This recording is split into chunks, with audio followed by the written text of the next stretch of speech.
Assalamualaikum warahmatullahi wabarakatuh. Perkenalkan, nama saya Wisma Prismawati. Saya dari kelas Teknik Bisnis Konstruksi dan Properti, nomor absen 30, siswi dari SMK Negeri 1 Rembang. Di sini saya akan menjelaskan tentang kasus-kasus pelanggaran hak dan pengingkaran kewajiban warga negara. A. Makna hak dan kewajiban warga negara. Hak merupakan semua hal yang Anda peroleh atau dapatkan.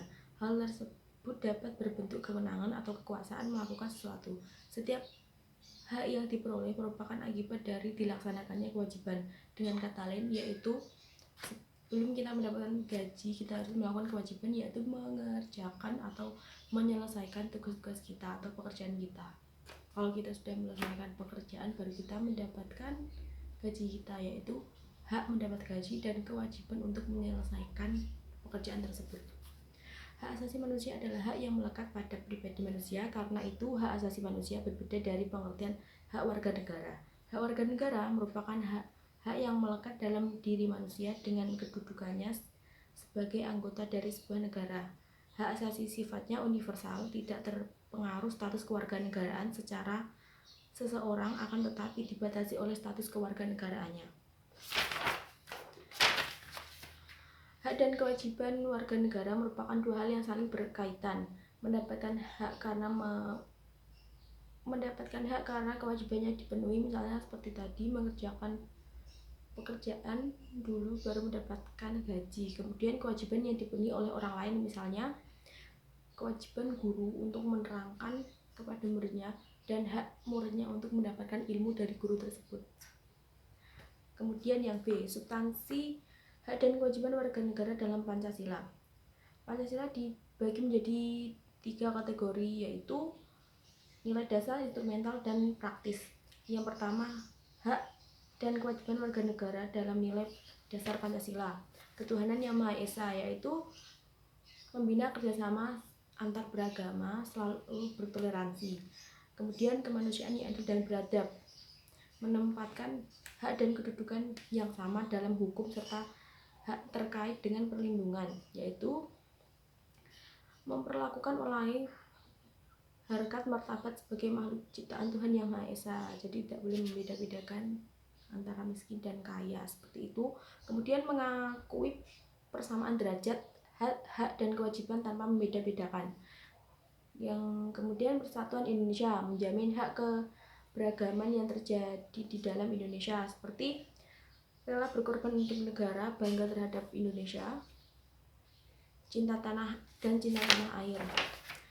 Kemudian kerakyatan yang dipimpin oleh hikmat kebijaksanaan dalam permusyawaratan perwakilan dicerminkan dalam kehidupan pemerintahan bernegara dan bermasyarakat yang demokratif, mengutamakan musyawarah mufakat dalam setiap pengambilan keputusan, tidak memaksakan kehendak orang lain. Kemudian keadilan sosial bagi seluruh rakyat Indonesia, mengakui hak milik perorangan yang dilindungi pemanfaatannya oleh negara serta memberi kesempatan sebesar-besarnya kepada masyarakat, yaitu suka bekerja keras dan bergotong royong. Kemudian yang kedua yaitu hak dan kewajiban warga negara dalam nilai instrumental sila-sila Pancasila. Ini berkaitan dengan pasal-pasal yang ada di negara kita, dan saya akan memberikan contoh 3 saja.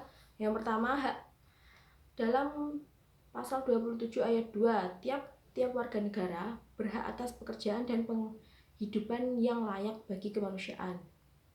Yang kedua, hak dan kewajiban bela negara, pasal 27 ayat 3, setiap warga negara berhak dan wajib ikut serta dalam upaya membela negara. Kemudian pasal 28 menetapkan hak warga negara untuk berserikat dan berkumpul serta mengeluarkan pemikiran secara lisan maupun tertulis dan sebagainya. Kemudian kita lanjut yang ketiga, hak dan kewajiban warga negara dalam nilai praktis sila-sila Pancasila, yaitu ketuhanan Yang Maha Esa. Sifat baiknya adalah menghormati orang lain, tidak memaksakan orang lain untuk berpindah ke agama kita, dan saling bertoleransi. Kemudian kemanusiaan yang adil dan beradab, saling mencintai sesama manusia, tanggung rasa kepada orang lain, tidak semena-mena kepada orang lain. Kemudian Persatuan Indonesia, sifat baiknya adalah rela berkorban untuk negara, cinta tanah air, dan bangga bahwa kita adalah orang Indonesia. Yang keempat, kerakyatan yang dipimpin oleh hikmat kebijaksanaan dalam permusyawaratan perwakilan, mengutamakan kepentingan negara, tidak mengutamakan kepentingan pribadi dulu ya, tidak memaksa kehendak orang lain, mengutamakan musyawarah dan mufakat, keadilan sosial bagi seluruh rakyat Indonesia, menjaga keseimbangan antara hak dan kewajiban, menghormati orang lain, suka memberi pertolongan. Kemudian kita lanjut yang ke C, kasus pelanggaran hak dan pengingkaran kewajiban warga negara. Yang pertama, penyebab terjadinya pelanggaran hak dan pengingkaran kewajiban negara seperti kemiskinan antara tidak meratanya pembangunan di negara kita. Dari faktor penyebab pelanggaran dan pengingkaran kewajiban adalah sikap egois, sikap tidak toleransi, menyalahgunakan kekuasaan seperti yang dilakukan oleh pemerintah kita di zaman sekarang. Tidak menyalahgunakan kekuasaannya sendiri. Kemudian yang kedua, kasus pelanggaran hak warga negara. Pasal 27 ayat 1 UUD NRI tahun 1945. Segala warga negara bersama kedudukannya di dalam hukum dan pemerintahan wajib menjunjung hukum dan pemerintahan itu dengan tidak ada kecualiannya. Dan yang ketiga, kasus pelanggaran kewajiban warga negara. Ini sering terjadi kepada warganya sendiri, yaitu melanggar aturan-aturan yang di negara, yaitu seperti membuang sampah sembarangan, tidak membayar pajak, atau merusak fasilitas negara. Kemudian kita lanjut yang D, penanganan pelanggaran hak dan pengingkaran kewajiban warga negara. Upaya pemerintah dalam penanganan kasus pelanggaran hak dan pengingkaran kewajiban warga negara, mencegah lebih baik daripada mengobati. Yang A, supremasi hukum dan demokrasi harus ditegakkan. Pendekatan hukum dan pendekatan dialogis harus dikemukakan dalam rangka melibatkan partisipasi masyarakat dalam kehidupan dan bernegara, yaitu seperti hubungan antara pemerintah dan warga itu harus selalu rukun agar bisa membangun negara yang lebih baik.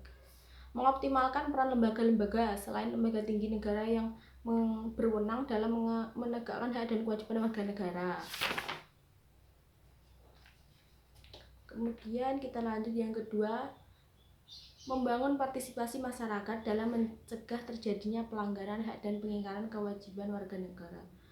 Upaya mencegah dan penanganan pelanggaran hak dan pengingkaran kewajiban warga negara yang dilakukan oleh pemerintah tidak akan berhasil tanpa didukung oleh sikap dan perilaku warga negaranya. Jadi intinya adalah pemerintah dan warga negara harus saling membantu untuk membangun negaranya menjadi lebih baik.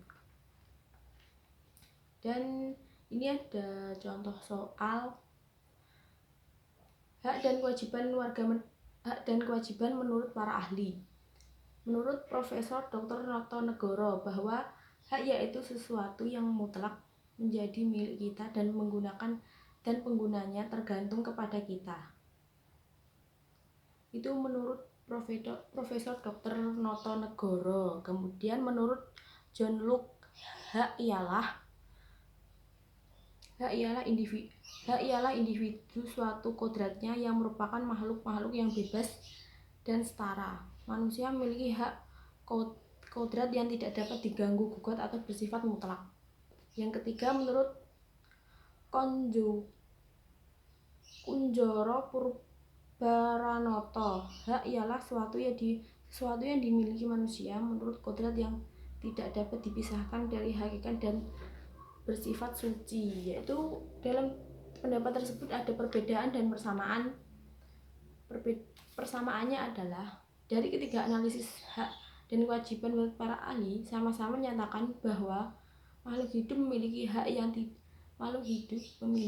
yang tidak bisa diganggu gugat.